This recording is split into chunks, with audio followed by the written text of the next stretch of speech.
following a similar script every game, it seems like. A late lead blown and a sweep. Again, Indy couldn't believe they let it slip out of their hands, and Boston took it away. The Celtics advanced to the NBA Finals, 12-2 now this postseason, through increasingly injured teams, as many have pointed out, in the Eastern Conference, and close games. But look here, through total win percentage and margin, this is regular postseason combined, approaching rarefied air. So there's a ping pong match here between easiest run ever and great all-time run. Kevin Clark, where do you come down? Around the horn to you. I will start with the mea culpa. After game one, I came on this show and I said the Pacers were the better team in game one. The game just got away from them. Thank you for your culpa, Mea. I didn't know failing in the clutch was a feature, not a bug, of this year's Indiana Pacers. They are the first team since at least 1998, when they started tracking this stuff, where they led in 3 games of a 4-game sweep in the last 3 minutes. In those situations, they had more turnovers than assists. The Boston Celtics played fine in those situations, but there's an old war adage, do not interrupt your enemy when he's making a mistake. The Pacers had a series of mistakes. This was a disaster. They should feel bad about losing. And point blank, answer the question. Do you see this Boston run as, well, this is an easy run, maybe one of the easiest we've ever seen, or do you see this as 12-2 with the regular season? This is an all-time regular post run. This is a great run for the Boston Celtics. You can only beat the teams that are in front of you. They're making it look easy. They are the dominant team. They are making this look like an easy run. This is a Celtic-centric run. Has it looked easy, though, is the question I would ask after those 4 close games. Ramona Shelburne, around the horn to you. Look, this run means absolutely nothing unless they win, because that's how successful Jason Tatum and Jaylen Brown have been throughout their careers. And they've set themselves up as this historically great regular season team. 64 wins in the regular season. Nobody even close to them pushing them for second. They're blowing everyone away in the playoffs. Yes, everyone's hurt, but they're also winning games so they're not tired. They're closing these series out early. We don't even bring up that they don't have Porzingis the entire time, and they'll have to reintegrate him for the finals. But I think the biggest thing for me at the end of this series was seeing Jaylen Brown win the MVP of the Eastern Conference Finals. Jaylen Brown, who is always great, highest paid player in the NBA, and yet never really wins anything, as he said himself. Because he really wanted to win all defense. He really wanted to be all NBA. He was the MVP of the conference finals. I think that means something going into the finals, where both Tatum and Brown will need to be. And you agree with that vote, Brown over Tatum? I think I do. I think defensively, and also in that game, he had the 40-point game when they really needed him. I think and the game-winning shot. That was the right call. And then he had the non-flagrant flagrant two. Somehow that was allowed to slide last night. Courtney Cronin, I turn to you now. If only these games were 43, 44 minutes instead of the regulation 48, maybe the Pacers would have been able to capitalize on the 90% chance they had, the win probability at some point in the fourth quarters, games 1, 3, and 4. If you're Indiana, you're feeling unbelievable regret over late game defense, late game decision making, and the late game execution that plagued this team. They had a chance to go up by double digits with 8:35 last night when TJ McConnell had a wide open look for a layup, and he missed it. And instead, Boston goes on a 20-8 run to end the game. The inability to execute down the stretch, whether you had Tyrese Halliburton playing or not, is something that they've got to consider this offseason as they try to use this moment to take one step forward. Making it to the Eastern Conference Finals was a big step of improvement. They reworked their roster at the deadline to get here. It's just that they were not able to close out, which says more about them than it does about the Wow, that's somewhat critical for a team that made the Final Four and played the last 2 games here without, I think they'd all agree, their best player. Justin Tinsley, when it comes to the Boston Celtics, do you see this as a team that is taking, benefits here of an easy run with injuries amounting for other teams? Or do you see this as a team that's been on an all-time heater now, regular season and post? Yeah, they had a great regular season. Obviously, they look dominant at times in the postseason, but I can't say all time unless they complete the deal, as Ramona said. But I really want to focus on Indiana, and in particular, a quote from Pascal Siakam after the game. He basically said, look, when I was in Toronto, when we won in 2019, I just figured we'd get back there at least every other year. And now what he's telling his teammates is this: look, greatness is not a luxury. Greatness is a tax. Just because you're great once does not mean you're going to be great 2, 3, 4, and 5 times. So when I look at the Pacers, yes, there is regret there. They got swept, but they only got swept by 27 points. 27 points decided the entire series. In the final 3 minutes of regulation and overtime and things like that, they shot 38% from the field. They didn't even score the last 3.5 minutes. So if you're Indiana, it's like, yes, we had a great season, but this series was in our hands, and now they're going to the offseason. So you're with Courtney here, that this series is about the Pacers' failures and not the Celtics winning the series 4-0. Yeah, because we all know what Boston's end goal actually is. We didn't expect the Pacers to be in the Eastern Conference Finals. Okay, well then everything you just said, then how does that apply? Ramona Shelburne, back to you. Listen, you can say the Celtics didn't play anybody, that Jimmy Butler was hurt, or Joel Embiid was hurt, Giannis hurt, everybody, Tyrese Halliburton got hurt. But you know what? The other years that when they got to the finals in 2022, you know what Jason Tatum said after the finals? I was exhausted. I ran out of gas. Okay, so what they've been doing is conserving themselves all season long. Jason Tatum was able to take games off at the end of the regular season. He didn't have to go. They didn't let these series extend, and they didn't have one of their best players the entire playoff run. I think you could recognize that the end goal has to be win a championship for the Celtics, but still, for me, we did the previews. Nobody had Indiana winning this series. When Halliburton went out, nobody had Indiana winning the last 2 games of the series, as close as they were. This is a team that won a Game 7 at Madison Square Garden to get into the Final Four. Yep. I think you have to feel good about the Pacers, no matter how the series kind of ended its own way. We've been Horn, we'll move on. Wolves, Mavs, Game 4 tonight. Here's the script. Minnesota, once again, getting out front and then losing it late. And here's another script. Minnesota has the highlights, but like those two immersed in conversation in the back, missed the big finish, and Dallas takes over. Coming back from 0-3 would, of course, have to be historic. But winning tonight doesn't need to be, Ramona. So what's the number one thing Minnie needs to do tonight to have hope? They got to get Anthony Edwards some space. And I know this is going to sound a bit radical, but Rudy Gobert is out there for his defense. But in this series, he is clogging the lane for his offense. And I think people are focusing on Karl-Anthony Towns and why doesn't he get in the post and why is he standing out on the three-point line, especially when he can't hit a three-pointer at all. He's shooting 13% from 3. But the reason he's out there at the three-point line is to create space for Anthony Edwards. And in this series, when no one's hitting from the outside, Anthony Edwards has no room to move. He's also expending way too much energy guarding Kyrie Irving. So you're asking him to carry you offensively when you have no room and then play defense on a guy that no one can chase down. He's the second coming of Reggie Miller out there running around the court. It's too much on a 22-year-old, even though he's in amazing shape and still. Wow, so that's a full-on pass for Anthony Edwards. This is too much. They just beat the defending champs, and now this is too much. Courtney Cronin, to you. I have a radical idea as it pertains to Karl-Anthony Towns. Maybe instead of shooting all of these threes, 13.6% in the conference finals, maybe to get going offensively, instead of doing that, you drive and then you look for a mid-range shot, or you kick it out to the elbow, or you try to attack the rim. Okay. There's got to be some sort of solution other than him trying to shoot from downtown throughout the series. And again, this might go against conventional logic, but if they go big tonight, they did it a little bit throughout the series. 11 minutes, Naz Reid, Rudy Gobert, and Karl-Anthony Towns, their offensive efficiency rating and defensive efficiency rating, 133 and 104.5. That's not bad. It's a small sample size. But again, what do you have to lose? We've never seen a team come back from an 0-3 deficit. If this looks pretty bleak down the stretch, maybe you That was the big advantage in defeating Denver. I hear what you're saying, Courtney. It has not proven to be, or it didn't seem like that was going to be their track to beat Dallas. Justin Tinsley, the number one thing Minnesota needs to do tonight.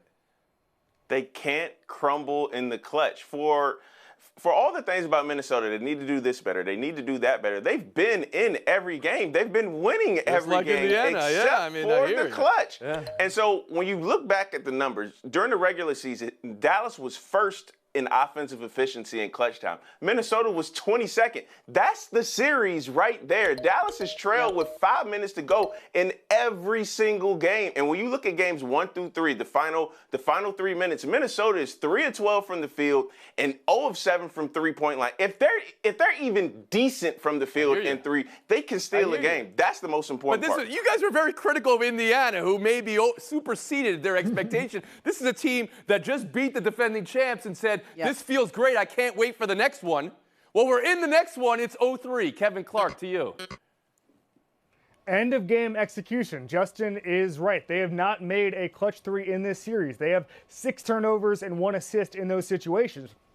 Ramona mentioned Rudy Gobert's defense. That's why he's there. Well, he's not even doing that. As the primary defender, the Mavericks are shooting 71% against Rudy Gobert. This is a disaster. The curse of being the best player on the team is you get unfairly blamed. But Anthony Edwards has to do something. He has to carry the franchise on his back if they're going to steal one. Make your predictions for tonight, Mr. Clark.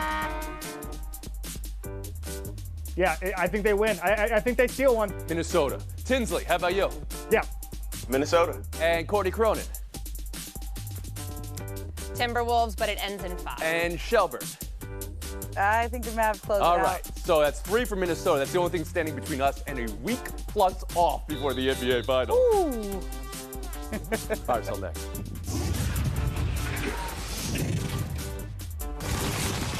Something we've never seen before. Jubilation from fans over the retiring of an umpire. Baseball fans making all-time greatest terrible call videos of Angel Hernandez as he announces his retirement. We're ready for Sarah McLachlan in the arms of Angel playing behind these. There were also fans who were saying they would post threads of his best calls, legitimate best calls, and then they would end the thread immediately because the joke being he's had no good calls his whole career. Momo, what is this and what does his retirement mean to you and to baseball? You know, I always want to be on the side of the umpires, right? They have a hard job. All they do is get yelled at, and people only notice when they make mistakes. It's just that he really is defined by those mistakes he makes and also his response to them. Like, he makes a mistake and doubles down on it. Like, he came back, he only umpired 11 games last year, comes back, and he has the largest missed strike call in umpire auditor history. He called a ball in Wyatt Langford. It was 6.5 inches outside, and he called it a strike. It's like setting records. And not only does he not feel bad about it, he throws you out of the game when you argue with him. Like, it's the lack of humility and remorse that was hard for fans and for players to And you follow. use the present tense for all that. It's now past tense. He has retired or quote-unquote retired. Courtney Cronin, your view of Angel Hernandez saying goodbye to baseball and vice versa. Yeah, happy trails to inconsistent and wide strike zones everywhere. I hope that we eventually get robo-umps to make sure that those are uniform. I don't know this is going to change relations between umpires and players going forward because you do then pass off the disdain that players have for Angel Hernandez onto Hunter Wendelstedt, somebody else who gets very frustrated when he's questioned. CB Buckner, maybe he's going to take a page out of the Joe West handbook and start editing his own Wikipedia page, reflecting back on his history as a Major League Baseball umpire. Justin Tinsley on baseball saying goodbye to Angel Hernandez. Tony Reali, if I told you this was my last Around the Horn ever and you said hell yeah, you would see a grown man cry on national TV. That's probably what he feels like. We're talking about a guy who called 10 games last year and missed 161 calls. That's 16 calls a game. Oh. If you're a player, if you're a coach, if you're a fan, you're waking up like, hey, baby, it's a new day. It's a new world. The birds are chirping louder. The sky is super blue. It's a new day. Clark. What's funny is that by auditing, he was not the worst umpire. He had just the worst demeanor. He acted his way into everyone believing he was the worst umpire. That is over now. He had the ability, because he took everything personally, to ruin a game, ruin a series, ruin an afternoon. If a kid went to go see a specific player, he was a disaster for the game. I'm glad it's over. I just hope his legacy is that umpires there's a distinct possibility this retirement is not a retirement. It's one of these forced retirements. We know the history between he and baseball over the last couple of years. Well, a lot of pent-up frustration from fans. You saw that. We never have seen anything like that before. We'll move on. Buy or sell to. Speaking of pent-up frustration, let's go to Milwaukee last night. Greg Cancel, manager of the Cubs, returns to the place he managed and left this offseason for more money, and he heard the boos.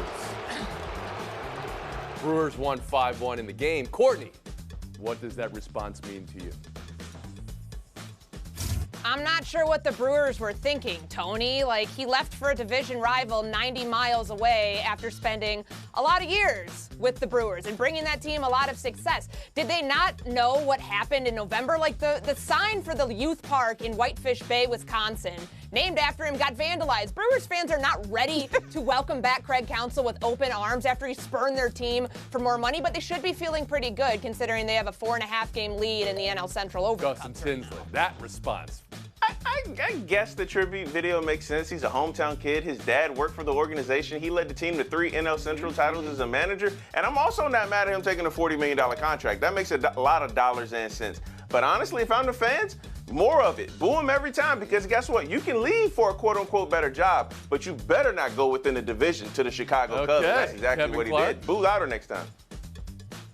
Has anyone mentioned that the Brewers are 4.5 games clear of the Chicago did, Cubs yes. right now? They've Thank you for listening. upgraded. Okay, so